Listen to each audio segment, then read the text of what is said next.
So yeah, just a quick comment. So today we're not going to learn really how to use the EDDMapS apps at all. This is kind of a bit of a separate feature where you can we have the ability to collect data in any other format, provided it's in some kind of a spreadsheet. And then you can bulk upload it into the EDDMapS database, which is a super valuable tool for so many different reasons. And EDDMapS has been around now for 10 years. And so the database is becoming more and more populated. So it's actually becoming a really useful tool that we can use for, prioritizing, developing invasive plant management strategies, showing the need for more resources. And there's just so many things you can do with that database and those data. So we were able, of course, to bring the EDDMapS Pro app and the ISM Track app to you with support from Alberta Environment and Parks, the department formerly known as Alberta Environment and Parks. And we're really grateful for that support. And we will continue to host these apps and to make them available forever kind of thing. So they'll be available for use should you choose to use them. But again, using the apps and bulk uploading data aren't necessarily the same. In fact, they're a bit separate. I think bulk uploading is mostly for folks that aren't using the EDDMapS apps, but that still want to put data into the provincial database. So I think I kind of covered that off. And I know there's only a few of us here and that we're all probably familiar with the program and how it works. So I asked Paige to figure out everything about bulk uploading and to pull this training session together. And I've never actually done it myself. So I'm looking forward to learning as well. And if you guys have answers for us today that we can't, if you have questions for us today that we can't answer, we will get answers for you from our friends at the University of Georgia. So Paige, I'm going to pass it over to you. So thanks. All there is to know, eh? Well, I did my best, but yeah, we'll go over how to upload multiple records as bulk data to the EDDMapS website there. So this is what you do when you have hundreds and thousands of records on infestations that you collected in another database, like Megan was saying, like GPS or ArcPad, whatever it is that you're using. This is the quickest, easiest way to get that data into EDDMapS, and that's through the bulk data uploading tool. Mouthful. All right, so quick outline.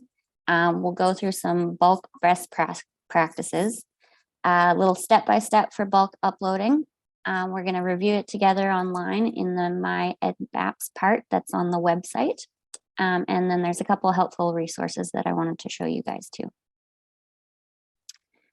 So last week, actually, the Bugwood University of Georgia did a little office hours on bulk uploading best practices. So this is just a quick overview of kind of what they said, but that's posted on the website too, and I can show you that at the end. But before you actually submit your data, these are some of the things that you should have in that data set. So submit required data that have the 4 W's. So who, what, when, where, who reported it, what species you're looking at, where you found it, and then the date. So those are kind of the minimum requirements that your data set should have. Also, measurements have units, so please include those. Make sure that you're not assuming that they know what they are. Always include measurement or units. Also include any metadata or survey protocols that you have. Super helpful for them as well. And like Megan said, and with anything, ask.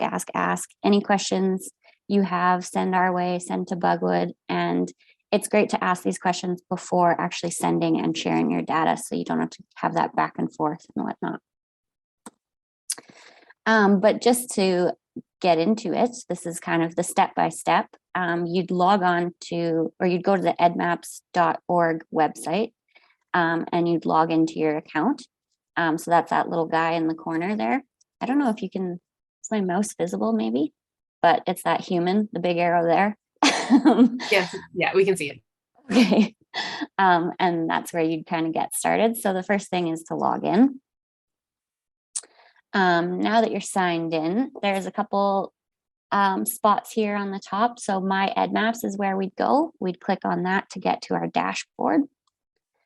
The dashboard looks like this. So there's a couple different categories you could. So if you have the app, you can see some of the reports you've made, a little profile, the species list in your area, and then what we're interested in to upload new bulk data is the bulk uploads. So that'll take you to the page to do it all. So to upload data, which contains those multiple records, we're going to click on upload data. And so this page also has viewing uploads and then a couple resources. There's another page that I'll show you at the end that has more resources, but these are directly related to bulk data uploading. So there's basically this PowerPoint, a PDF, some templates, and a data dictionary. And we'll go through that at the end too. All right, so here we go. Once we hit that upload, you will enter a file uploader. So at the top here, says batch name. It's optional to add it, but you can add one. Just helps you identify the files at a later date. So maybe the name will reflect where or when the data was collected. So say I got my whole data sheet is full of flowering rush. You could do flowering rush 2020 or where it was found. So Lake Isle 2020. Anything to help you kind of recall what the data was for. After that, we will hit add files here, and you'd go through your documents, find your file, and upload from the computer. So that can be, again, Excel files, images with data, metadata, and the list goes on. After you add those files and hit upload, about 14 questions will appear for you to answer. And so those will be in specific to your data set. And it just kind of goes through some troubleshooting. So they want to remove any errors and get you to go over your data before it's actually submitted to the uploader. So after completing those questions, you'll be able to see the name of the files in the upload queue. So now in the second image here, we've got the 4. Once you're finished, hit upload, and you'll receive a confirmation email. So if you receive a file extension error or are having trouble uploading a file, just email Bugwood and they can add your extension to their accepted list. And I'll have that contact info at the end as well. So this is what the email will look like, confirming that someone at Bugwood was notified of your upload. Since there's a lot of data that's entered and Bugwood actually reviews all of the bulk data records, they see if anything's missing, there's duplicates and whatnot, and then they'll let you know if they need anything from you, if any additional data. And this will be directly from the EDDMapS database coordinator, who is Rebecca Wallace. Yeah, so if you have any questions about the process, then she can help you out, or you need to email her to retract the data before it's evaluated, you can contact her.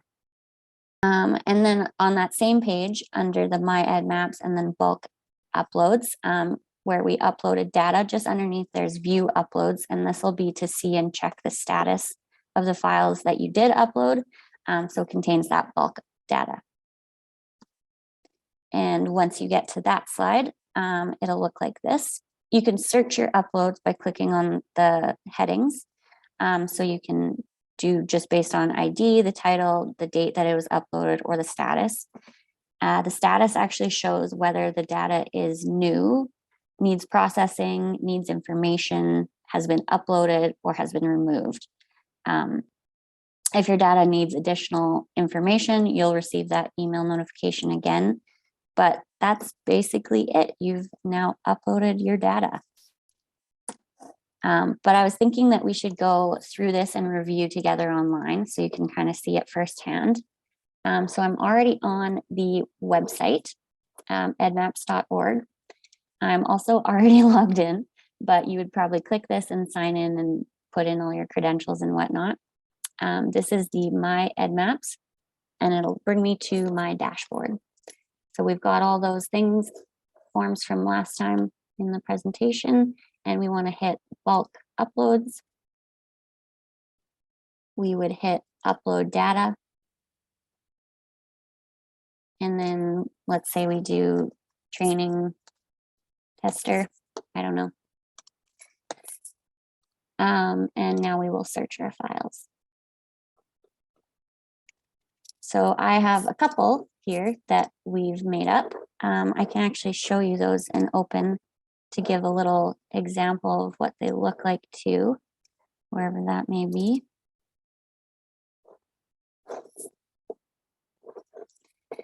And so I just whipped one up quickly, but this was a template for the plants, and they have templates on there for insects, plants, animals, diseases, and then as well biocontrol. So there's a couple different options, but just to let you guys know, the yellow is required information that should be included in your data set.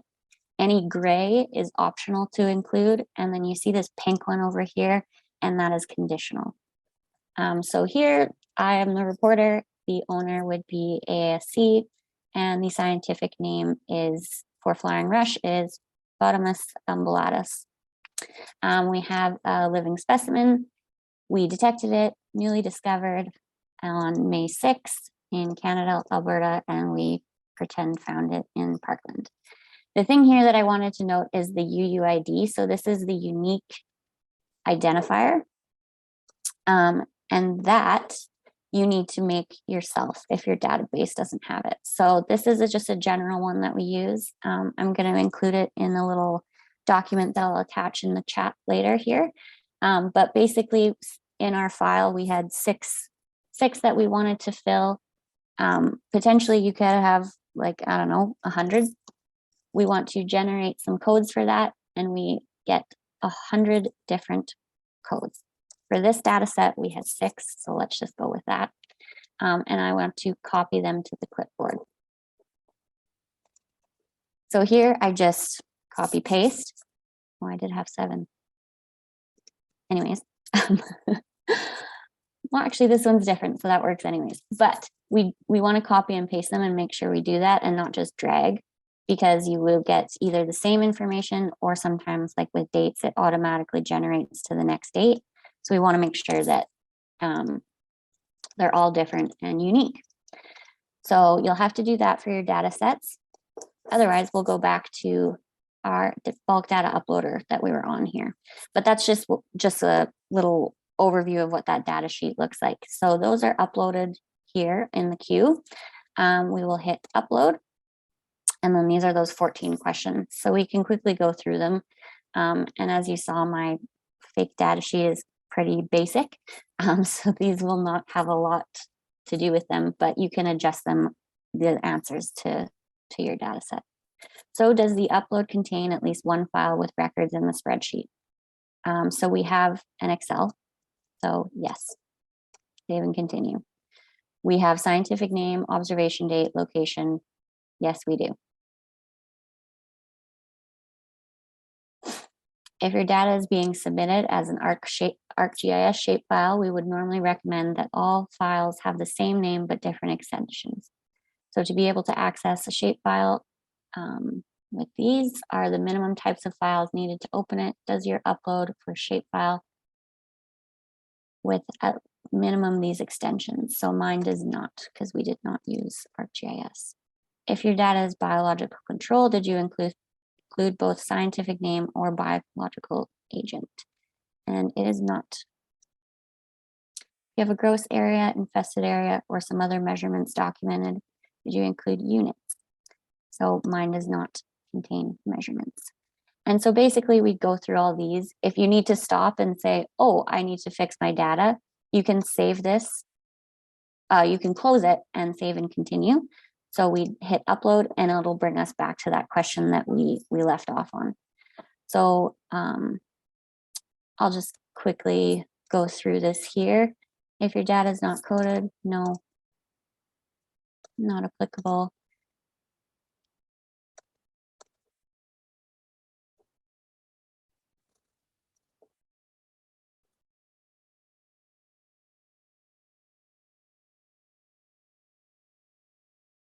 And so once you have that, oh, now I have an error. So if I had an error, I probably will get an email that'll say that we have an error. But otherwise, this from last time was data that I uploaded that will now be in the queue that's waiting to be reviewed. So that status of it, like we saw, was new. Later, after it's reviewed by the EDDMapS coordinator or data coordinator, it'll be changed to reviewed or uploaded, and then your data will be in there. But right now you can see, if we went through this quickly all over again, to the bulk uploads and then view uploads, these are previous data sets that, oh yeah, okay, it did go through, that I've uploaded. So you can see the status on there is different now than these two that are new. But yeah, now we can go back to our presentation.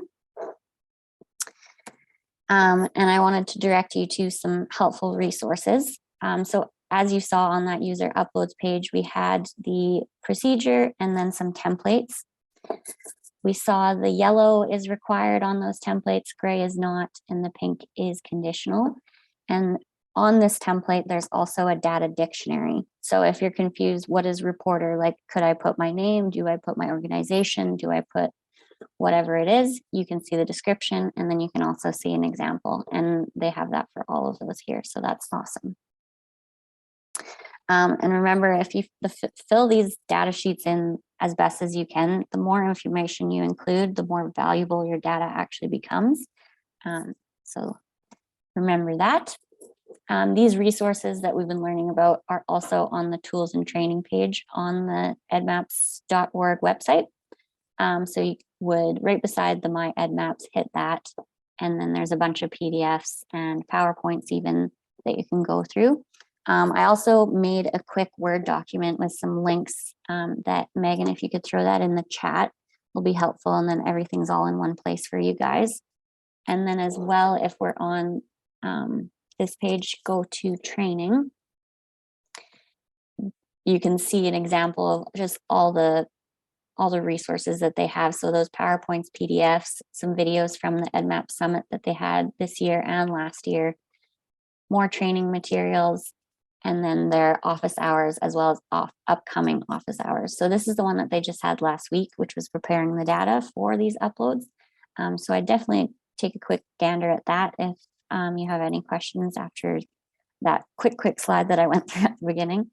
But yeah, that's where all that information is.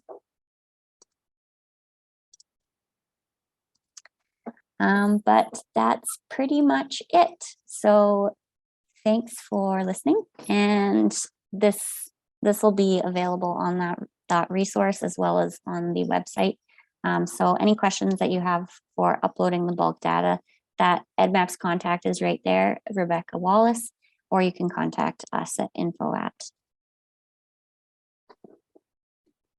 So I just want to clarify, Megan, you mentioned that when you talk to Bugwood that if someone is trying to bulk upload to a specific project, they can just add a column into their data and write the project in there. So Jaylene, I don't know if that, you mentioned you're on doing the river work. I'm assuming that's the vacant crown land work that you're looking to bulk upload. So is that correct in that she can just add a column and call it the AEP Terrestrial Invasive Species Program project?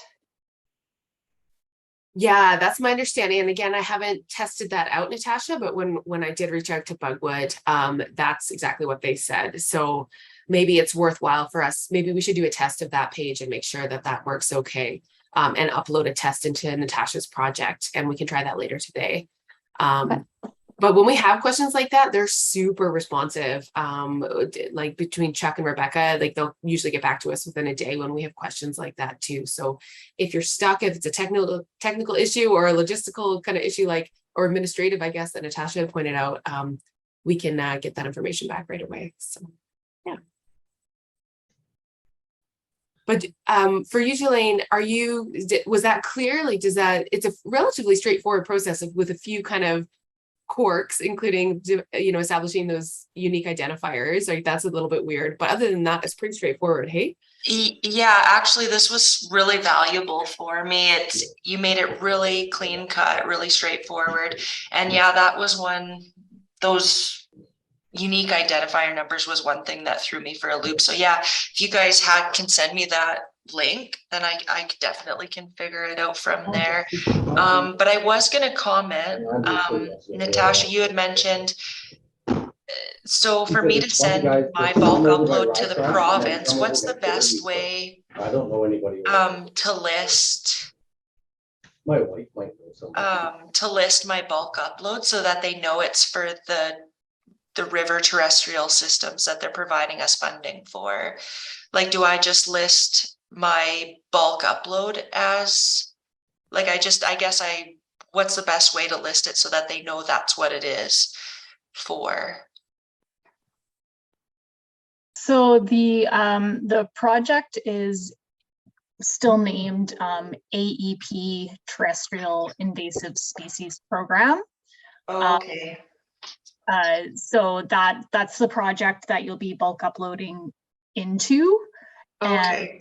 And it's my understanding, and Megan and Paige, correct me if I'm wrong, it's my understanding that all you would have to do is add a column at the end of the Excel spreadsheet and name it project, and then name it, and then in each cell name, say AEP Terrestrial Invasive Species Program. Okay, perfect. I get that now. Perfect. That's extremely easy for me to do. So yeah, so it's the AEP Terrestrial Invasive Species Program. Is that what it is called, Natasha? Yes. That's Okay, I will put that into the chat as well so we can copy that over. Maybe what we could do, page 2, is create a blank spreadsheet with all the columns, and then including the project and the project name. And then we could load that to our website as well on the EDDMapS Pro page or something along those lines, so that you could just pull that off and populate it from there. Or use it as a template. So and is there a lot of municipalities or groups that are uploading to that program currently on EDDMapS? Because I know we haven't done it before, but on our grant funding application it said recommended to upload it on EDDMapS, and that's why I'm looking into it to do so. Are there lots of people doing it already? Yeah, so we have we haven't had any bulk uploads yet. So we have had 3 or 4 counties already use the EDDMapS in the field with them. So they were entering in data into the project as they did their work in the field. Okay. And then I'm still now in the process of getting, invoices and data from people who did their work over the summer. So it'll be interesting to see who we get bulk uploads from. You're the second county that has told me that that's what they're going to do. So hopefully we do have some more. Like I said, we didn't have as much uptake as I would have liked, but if we can show that this bulk upload process is quite easy to do, then hopefully we'll be able to get more and more people on board with just bulk uploading at the end of the season, if that's easier for them, rather than having the app open with them and going on the app along as they do their work. So there's 2 methods of entry, and that definitely helps with, will hopefully help with getting more people on board. yeah. And we have had it, like MDF Ranchland used for a few years in a row, they bulk uploaded all of their data. So it has been done in the past, certainly. I know they had like staff changeover, and so the person that was looking after it left, and that kind of ended with that person, but definitely it's been done in the past. So, and Paige, why don't we, while you're still sharing your screen, go to eddmaps.org and let's pull up the advanced query tool, and let's just do an example of querying data in the EDDMapS. And just go to the tools and training tab. Yeah, there, you're good. Yeah. If you go to tools and training, go to tools. And I feel like this feature is buried on the EDDMapS website, but if you go to advanced query tools, just on the left-hand side there. Now, this isn't anything to do with bulk uploading, but it's how you would view your data that you have bulk uploaded, how Natasha would access the data, and how anybody can query any data that's in the EDDMapS database. So let's just leave a bunch of these fields open. We'll leave the date open, species open, and scroll down, and we'll go to location information. So switch the country to Canada. And then state Alberta. And just maybe even leave that open. But you could, if you wanted to, you could type in, Natasha, your project name here, and that's where you would pull up all of your data that have been uploaded into it so far. But let's just submit. Yeah, I don't know if anyone's put data into it so far, but let's just pull up the data. So what we queried for were just all the invasive species data that have been uploaded, reported for Alberta since we've had that EDDMapS app going. So you can, from here, it gives you a summary of your results. So we've got 22,000 locations with 600,000 infested acres. You can download those data as a CSV or Excel. You can download them as a KML or Google Earth file or a shapefile, or you can share the data. So if you click the share button, it'll give you a map embed code that you can use to like put a map on a website or something like that, or a map link. So anyone with that link, when they click on it, it'll bring up this map.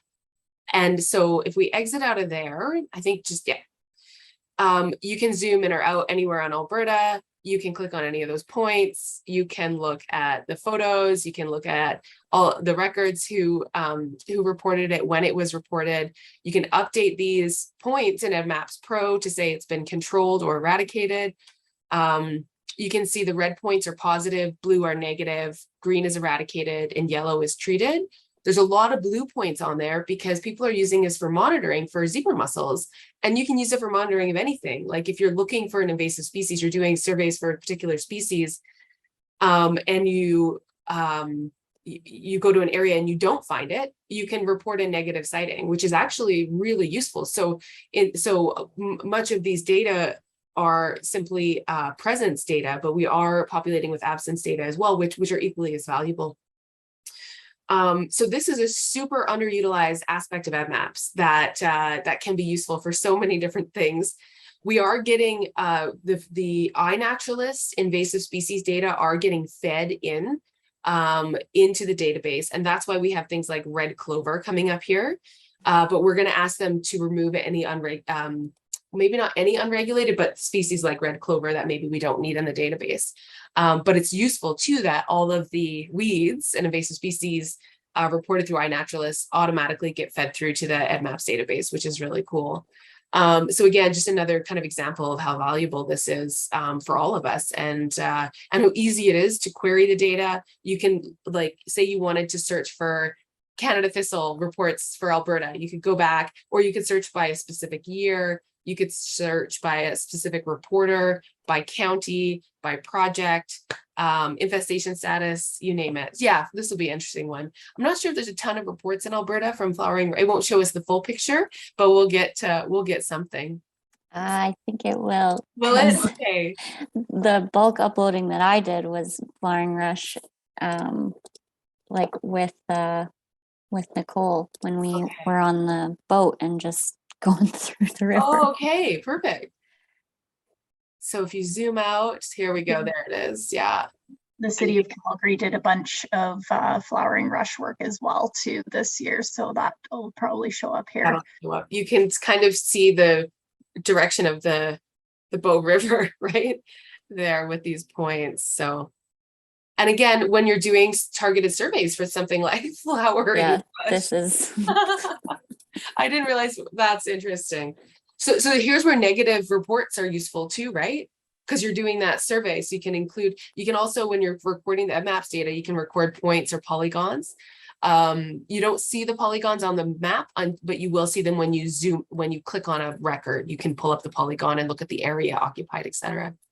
A lot of negative records for zebra mussels. Yeah, this is it's really a negative one. Yeah, exactly. Yeah, if there's any positive ones, we're in trouble. Zebra mussels, but yeah, I can't express enough what a useful. When I present to counties, I always pull up do a query for that maps data for their county and pull it up and give them a QR code, and then they can just scan the QR code and they can, they're sitting there in council chambers, they can zoom in or out on the data. and look at that. So this just speaks to the value in uploading your data, you know, either by recording it using the EDDMapS Pro app or regular EDDMapS, or by bulk uploading your data as well. And we know there's a lot of concerns over private land and records on private land, but there's no identifiers here showing folks who the landowner is, right? You have to go back and cross-reference that, which would be a lot of work too. So, but yeah, this is really valuable. And again, this database has been growing over 10 years, and I think it'll just and there's the only really publicly available database like this in Alberta. So any other questions or comments or suggestions for us on how to make this easier or to facilitate this? I think this bulk uploading feature really amplifies the utility of this of EDDMapS, especially as we utilize it for our terrestrial invasive species program on Crown land. It really, I think that the best part about it is that there are multiple options for upload, and because that was one of the biggest issues that we were having, was everyone was collecting their information in different ways, but everyone can collect their information in different ways, but with this bulk upload, there's one, you know, they can put their information into that. Absolutely. So, and then it's all coming into one spot. So I think it's just, I'm really excited to see more people pick up on this and hopefully utilize it. And I have had concerns about confidentiality when it comes to some of the counties uploading their information, but I think that that once it starts getting used a little bit more, and its confidentiality isn't really an issue on vacant Crown land. So so maybe that's our gateway into 100%. And you know, the way we asked our colleagues in the States that have been using it Pro forever for mapping all of their weed data, and we asked them how they address that confidentiality piece, and they were like, well, you can drive down the road and you can see the weeds in the person's field, and you usually know who the landowner is if you're from the area and you're driving by their ranch or their farm, right? So it's like, I understand that a data record is a little bit different, but there's no name or landowner information associated with any of these points. So it's they've had literally no issues with that aspect of it, unlike the concerns that we have here for it, which is interesting. So yeah, so I think that there's just a ton of value, and yeah, for the vacant Crown land, for Crown land program, like this is a no-brainer in my mind, especially when it's so easy. Everyone's got their data in some kind, can get their data into some kind of spreadsheet. So you just have to, you know, maybe move your columns around or something and create those unique identifiers, and away you go. So yeah, super handy. Absolutely. Yeah. Well, yeah, we did. Oh, go ahead. I have one question. So so if I upload this year, all my information would be new into this program. And then next year, if I do my bulk upload again, and if I went back to the same spot, say Scentless Chamomile, re-uploaded that same spot, does it add duplicate information that's not necessary? Like, because year over year, if my kids are out there, and I a lot of times have new staff every year, they're not going to know what exactly we did last year versus this year. So then, yeah. So I think it would create a new record page. Is that? Yeah, I feel like it would. So we can double check that. Oh, go ahead. And I don't mind doing, like, it probably would be easier for me to just add duplicate records to the same spot, but I just, in your program, is that what you guys want? Well, I guess, you know, the EDDMapS Pro app is designed so let's say you go ahead, you're going to bulk upload your data from 2022. So starting this fall, it'll all be up there. If you were interested in using EDDMapS Pro, that's where the applicability of using the app comes in, because you can basically, there's a few things you have to do ahead of time. So you would download EDDMapS Pro, you would log in, you would go onto the website and you would set up your projects. You would set up your county and your species lists. So you would pull in all the Weed Act species and plus whatever other ones you would want to include to be recording. You'd pull in your county. So you'd say, I want all the data for Lacombe County. Then all of your students or your seasonals would have all of the data points. You would just upload it into the EDDMapS database on their phones. And then they can go back and be like, okay, we're at this location. They can zoom in and look at all the data associated with a point, and they can update it. They can be like, we've controlled this point for this year, and we controlled it with whatever. And that's where the ISM track comes in. That's the second app that talks to EDDMapS, and they can include their herbicide applicator data with that. So that's kind of the way the program's set up and how it's designed to address that. But you raised a good point. If the intention is just to bulk upload every year, will we have these duplicate points, and how should we deal with that on our end? So that's something that Paige and I will know, and we'll look into that. We'll ask Chuck and Rebecca about how to address that. But once the data are in there, I mean, it's so valuable, because then like literally you can even pull up driving directions to a site using the EDDMapS Pro app.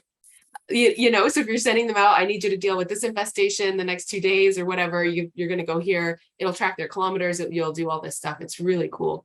Yeah. Okay. No, that's a good point. So it kind of sounds like I should just get my kids on the app. Yeah. Right. Well, Yeah.